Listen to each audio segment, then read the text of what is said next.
degree. So I got my master's degree in civil engineering with focus on structural engineering from Purdue. And I graduated in 2017 December. Okay. So I've been working in the industry since around March. That is when I got my EAD approved and things like that. So right after I graduated from Purdue.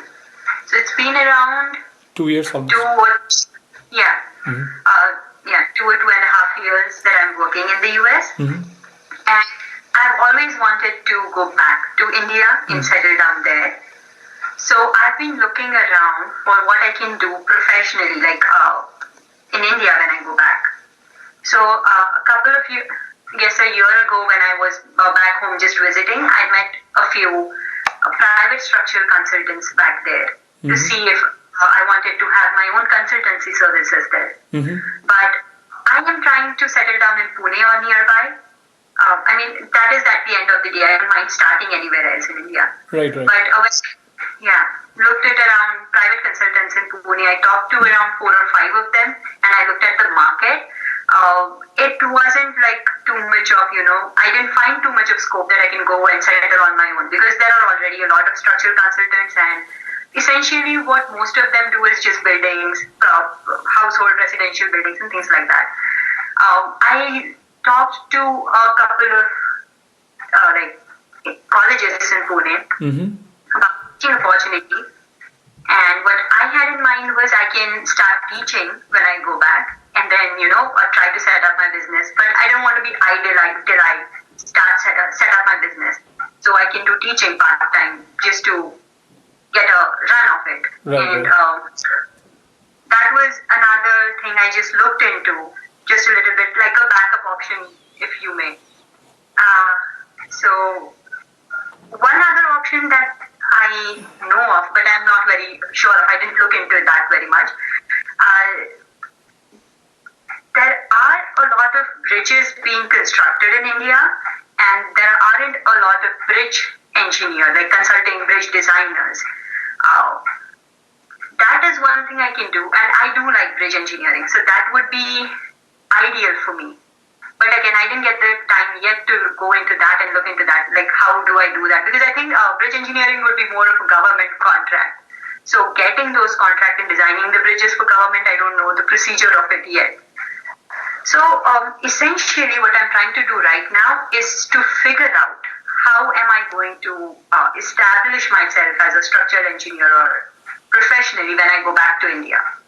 And with all this COVID-19 situation, the other question that comes to my mind now is, when should I go back to India? Right. No, I understand. So, okay, so a couple of things just from my understanding. Is there a specific reason why you want to go back?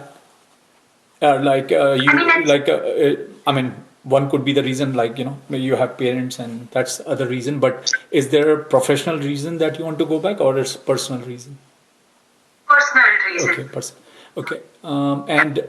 Have you ever thought about that? So other question I have is the work you are doing right now. As of now, I'm talking about. Do you feel that this job you have could be in some sort of a issue because of COVID? I thought so to begin with, but at this point I'm not too afraid of losing my job. Okay. For one reason, so the way our company works is we have 5 engineers in the US and a lot of engineers in the remote offices. So our company wouldn't think of firing us before everything comes to an halt. We would be our company fires at the end. So they have some people. You're saying they have some employees outside US. Is that what you said? That they have a lot of offices outside the US. It's a big. Okay. Yeah. So you guys are not seeing that issue yet. Is that what you're saying, right? Yeah. But you guys at home, you're not going to office. Yes, we're working from home right now. And your work doesn't involve field work. I think you are more of a structural analysis person. So you use mostly the software to design and analysis and all that. Is that correct? Yes. Currently, my job is reviewing. So we get all our work done in the remote offices, and in the US office here, we review all the things that they But it doesn't include, reviewing is right, but it doesn't include field work. That's what I meant. Okay. So what the reason why I'm asking, you don't have a field work experience. Is that what I'm saying? yes, Okay, correct. okay, That's correct. okay. Okay, so let's talk about first and what limited information I have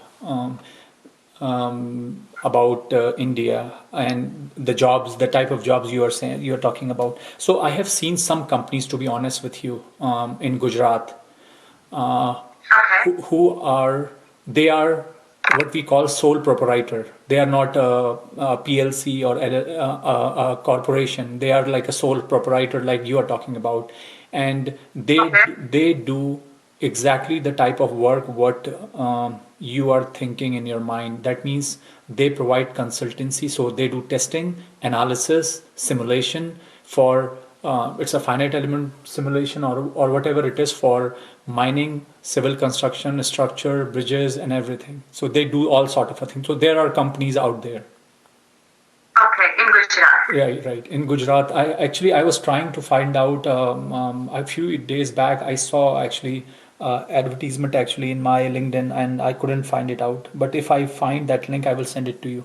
So what I was thinking that those are sort of companies that you would like to work with because you can immediately start working.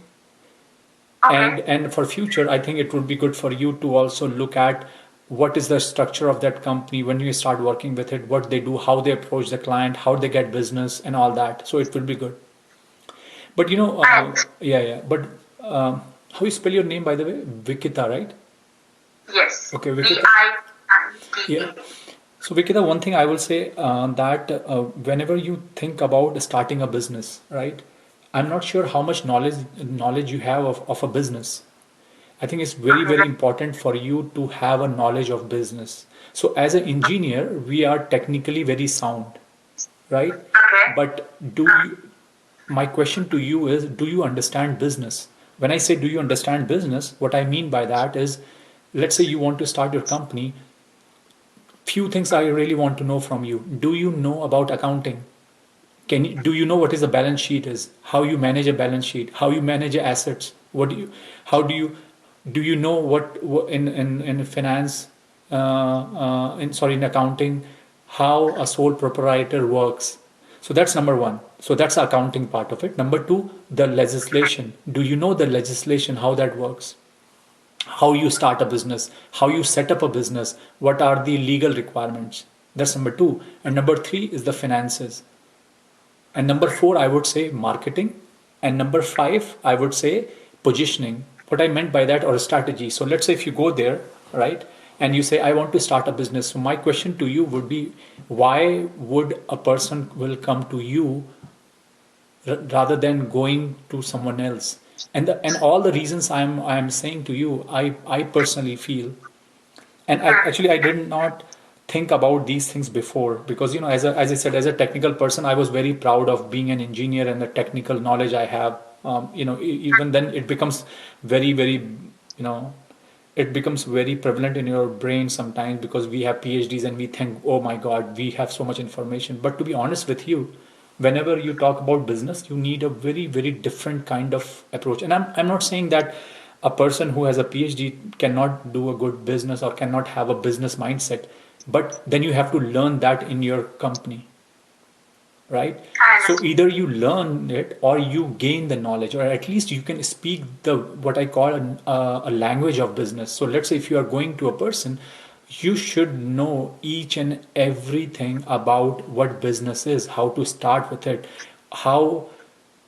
So it's about finances, how you manage your finance. Have you ever taken loan in your life, for example?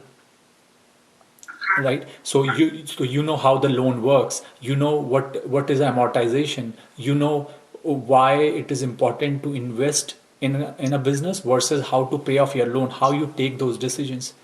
And to be honest with you, whenever you talk about that I want to start a business, what comes to my mind is, especially for a person like you, as young you are and as enthusiastic you are, I would say you should either take some classes, business classes, or you Okay. should either take some courses to understand, to really understand what I'm talking about, what I'm gonna go into first, and then once you become comfortable, once you understand accounting, once you understand finances, once you understand all those things, then you can, then you can, I would say, you will be in a right place to start with. Before having that knowledge, you have no idea. You are just going with a pretext, I want to start a business, because you are enthusiastic. That's fine. That's a very good thing to happen. But you should also know what it takes to do that business. And for that, you should have some sort of a knowledge. That's number one, right? And number two, okay, one of the things that you mentioned, right? You want to do a PE exam and all that. To be honest with you, the only reason I think that people used to get PE license, used to get, is because there was a value, because a lot of jobs required some sort of a legal documentation where a PE is the only person that used to sign it. Okay. So it's a legal requirement. So for example, if I am if I I made a bridge, and I am the guy who has to approve it, I should have a PE license. So I that was the requirement of that job. Okay. So that is the only reason. I would say that is one of the most important reason why people get PE license. But I'm not sure if you're gonna get P license from here. How useful is to that license will be in India, and for that I will request you to go to a website in India called Institute of Engineers. Institute of Engineers. Right? They are the one who take care of all this aspect, all the codes, regulations, and all that. I think their head office is in Kolkata, if I'm not wrong. But they are the one. So if you go to their website, they may have something like that where you can get a license, and you will be, what I would say, legally authorized to sign on a paper, and that becomes valuable for you. I'm not sure if you get a P license in US, how useful it will be if you want decide to go back. So I did talk about that also to some of the people when I was back in India a few days ago. So what I found out was talking about Pune or Maharashtra, there's a kind of interview that happens, and an institute, parallel to like EIC, some sort of institute back there. They take my interview and they give me a license, and then I'm allowed to sign and seal drawings in India. Yeah. So what I'm saying, So what I'm saying is, I'm not sure that the P license over here, how useful it will be. And to be honest with you, this is what I have heard, maybe 8 years back. So let me give you an example. I did my master's in civil engineering, right? And my first job out of college, which I didn't do, I was there only for 2 months during my summer. Then I left for PhD, was in a consulting company who used to do mining. They were in Minnesota, called Flag 3D. So they used to do all that sort of a work. But my understanding was that the PE requirement eventually, even in US, is not that great. So if for example, if you are a PhD, you can sign off. You don't need a PE license. And the what I'm saying, the requirement was not that great. Having a P license is a good thing, but if you look at, so what I'm saying is, if you look at 20 or 30 years back, there were societies like American Society of Civil Engineers or Mechanical Engineers. They used to do all the courses and all sort of courses, and that will help you to pass the P license, and that's how they used to make money. All that eventually died, and I think part of the reason is because it could be possible that most of that those regulations probably didn't hold true, or most of the businesses went private, and private companies didn't care that much. So that sort of thing happened. So I'm not sure how helpful a P license is nowadays. I may be wrong, but this is what my recollection is. What I'm saying is, if you have time, get it, good for you. But there could be many other things that you may want to do which could help you much more. That's what I'm saying. Because you can only apply a certain energy at only one place. You can't do many things. Yeah. So talking about so another thing I would say that unlike in US, most of the companies that do all the construction job, especially not the big ones but the small ones. Let's say you get a tender to build a bridge, or you get a tender to do certain things.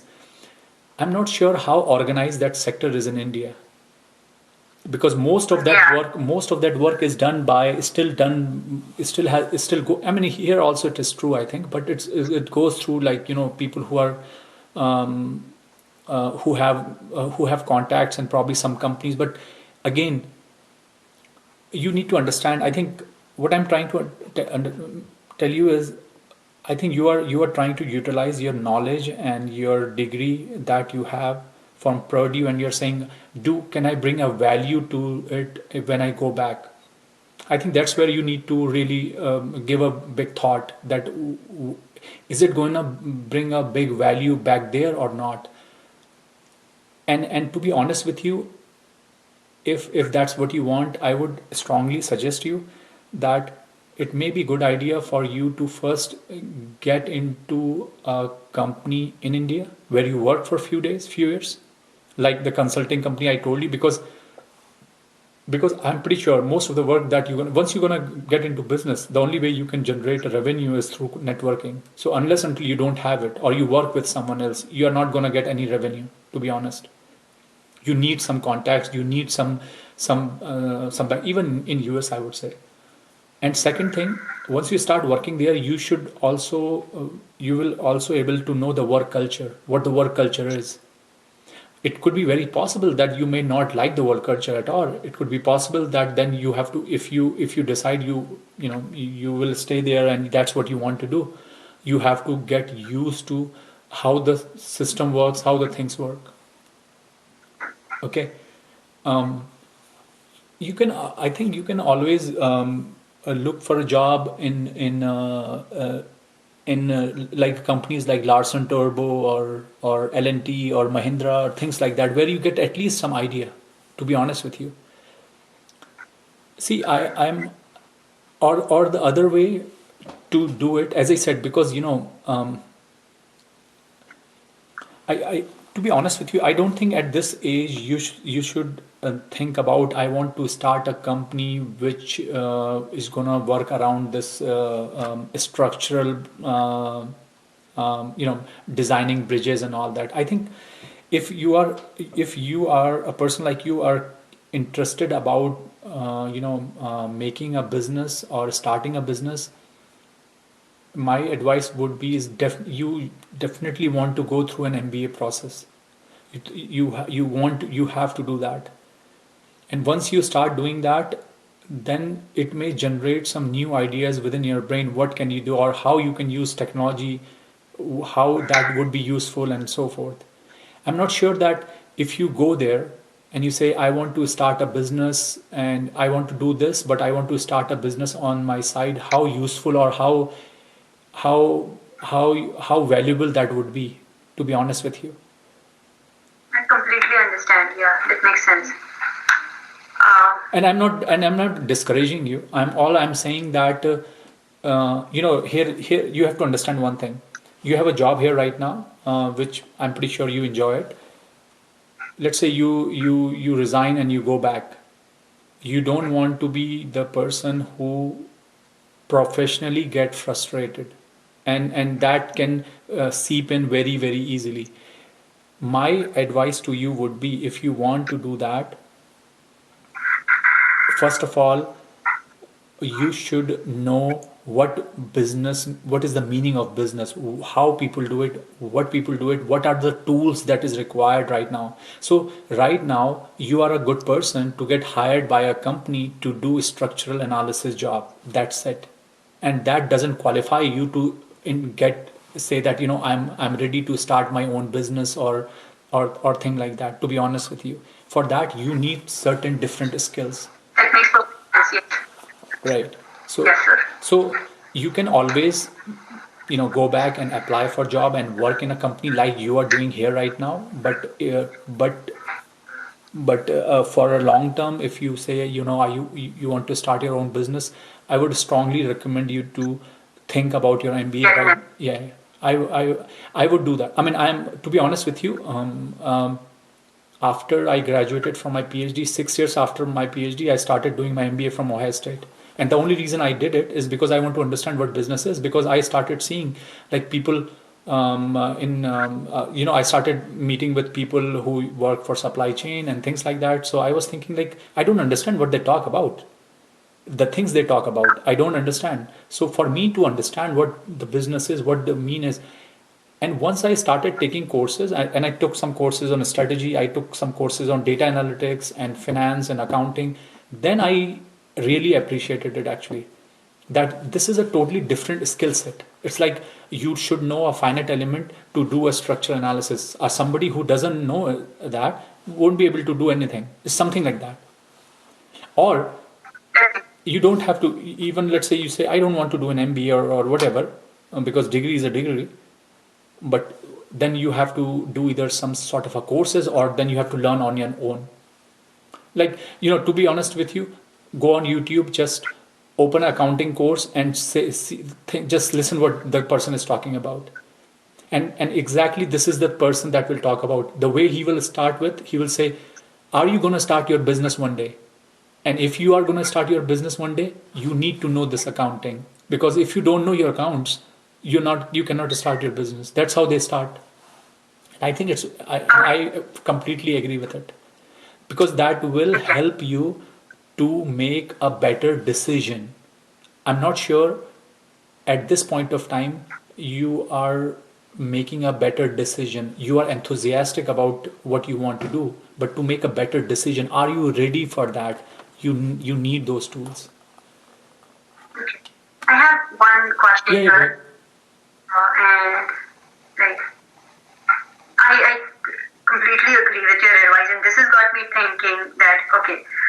So essentially, what you're saying is I need to be equipped with the knowledge of accounting and finances and things like that before I can start my own business. Else, I'll just start it and it'll be not good kind of thing. It could be a disaster because the thing is that, for example, if you have like 10 rupees, right, and you say I'm going to spend these 10 rupees or $10 in buying something, and you don't know what are your accounts speaks or what that means, it could be a disaster for a business, right? Most of the business, as you see right now, they are collapsing. Is one of the reason is because somebody screwed it up. Okay. Right. So my question would be then. So, do you think online MBA or just having the knowledge but not the degree of MBA would be good enough for me? I'll also tell you the reason why I'm asking this so that I think no. better. It's a good question, and I completely agree with it. Degrees are overrated, to be honest with you. If you have a see, not every skill set requires a degree. And one of the things that we are learning with this COVID crisis is people can learn from online degrees as the same as going to classes. So unless and until your degree requires you to go to a lab, you can do it, learn everything online. Okay. Right? So what I'm saying is, when I say you need an MBA, what I meant is you need to learn the tools. I don't care about degree, to be honest with you. Yeah, that's not my suggestion. All I'm saying is you need to know the tools to understand the language of business. That's it. You can learn it online. You can learn on job. You can. So right now, you look at the CEO of IBM. He has a PhD in electrical engineering. He doesn't have a freaking MBA. So my point here is it doesn't matter. He has learned everything in his job, right?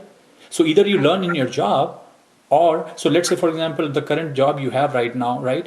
Tomorrow they say, okay, Vikita, what we want you to do is you have to work with our suppliers also. And you are like, what do you mean by that? I don't understand. And then they're gonna say, no, you have to start negotiating about the price point. And you're like, I never done that in my life. But that's where you learn how to negotiate the pricing.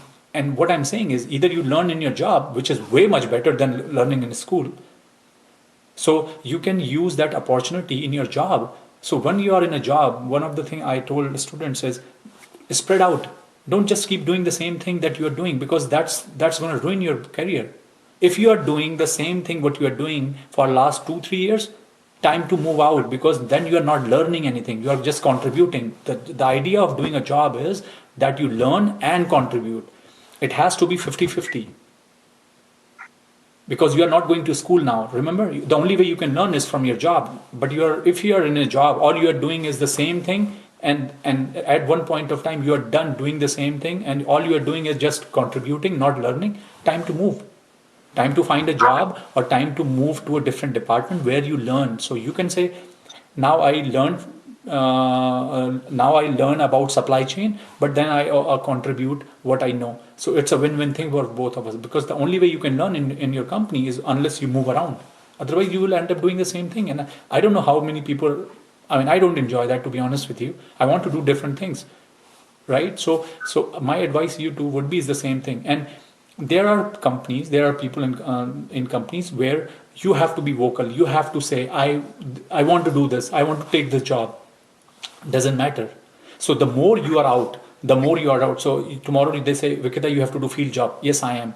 Hey, Vikita, can you talk to our supplier? Yes, I am. Hey, Vikita, can you help us dealing with some of our customers? Yes, I am. That's where the learning starts. Otherwise, what you will do is whatever you learn in your school, and that's what you are doing for last 10 years. Your value will be zero. That makes sense. Right? Yes, sir. Yeah. And